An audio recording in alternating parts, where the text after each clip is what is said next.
Après cela, je vis 4 anges debout aux 4 coins de la terre.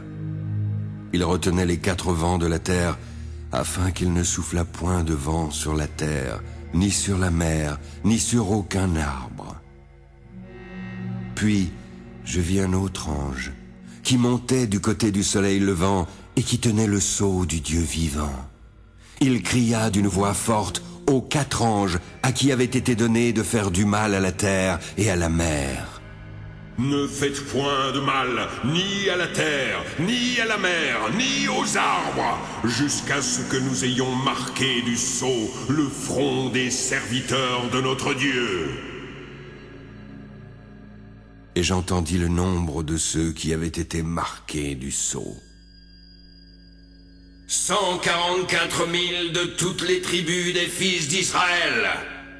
De la tribu de Juda, 12 000 marqués du sceau. De la tribu de Ruben, 12 000. De la tribu de Gad, 12 000. De la tribu d'Azer, 12 000. De la tribu de Nephtali, 12 000. De la tribu de Manassé, 12 000. De la tribu de Siméon, 12 000. De la tribu de Lévi, 12 000. De la tribu d'Issachar, 12 000. De la tribu de Zabulon, 12 000. De la tribu de Joseph, 12 000. De la tribu de Benjamin, 12 000 marqués du sceau. Après cela, je regardai. Et voici, il y avait une grande foule que personne ne pouvait compter. De toute nation, de toute tribu, de tout peuple et de toute langue. Ils se tenaient devant le trône et devant l'agneau, revêtus de robes blanches, avec des palmes dans leurs mains. Ils criaient d'une voix forte en disant « Le salut est à notre Dieu, qui est assis sur le trône, et à l'agneau !»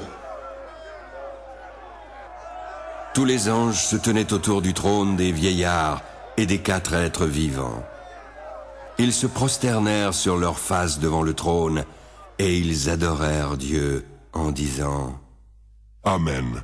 La louange, la gloire, la sagesse, l'action de grâce, l'honneur, la puissance et la force soient à notre Dieu, au siècle des siècles.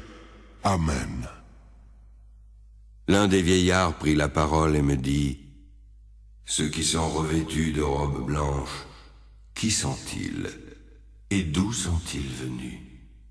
Je lui dis « Mon Seigneur, tu le sais. » Et il me dit « Ce sont ceux qui viennent de la grande tribulation. Ils ont lavé leurs robes et les ont blanchies dans le sang de l'agneau. C'est pour cela qu'ils sont devant le trône de Dieu. Ils le servent jour et nuit dans son temple. Celui qui est assis sur le trône dressera sa tente sur eux. Ils n'auront plus faim, ils n'auront plus soif, et le soleil ni aucune chaleur ne les frappera point. Car l'agneau qui est au milieu du trône les paîtra et les conduira aux sources des eaux de la vie, et Dieu essuiera toute larme de leurs yeux.